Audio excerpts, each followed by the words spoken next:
പ്രേക്ഷകർക്കും filmy things എന്ന YouTube ചാനലിലേക്ക് സ്വാഗതം.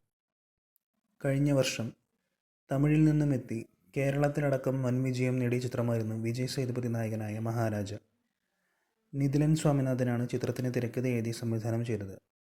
വിജയ് സേതുപതിയുടെ 50ാം ചിത്രമായിരുന്നു മഹാരാജ. മികച്ച പ്രേക്ഷക നിരൂപക പ്രശംസ നേടിയ ചിത്രം ഈയിടെ ചൈനയിൽ മൊഴിമാറ്റി പ്രദർശനത്തിനെത്തിയിരുന്നു. ചിത്രത്തിന് മികച്ച പ്രതികരണമാണ് ചൈനയിലും ലഭിക്കുന്നത്. ചൈനയിൽ തരംഗം സൃഷ്ടിച്ചുകൊണ്ടിരിക്കുന്ന ചിത്രം 100 കോടി ക്ലബിലേക്ക് കുതിക്കുകയാണെന്നാണ് പുറത്തുവരുന്ന റിപ്പോർട്ടുകൾ. കഴിഞ്ഞ 5 വർഷത്തിനിടയിൽ ചൈനയിൽ ഏറ്റവും കൂടുതൽ കളക്ഷൻ നേടുന്ന ഇന്ത്യൻ ചിത്രമായി മഹാരാജ മാറിക്കഴിഞ്ഞു.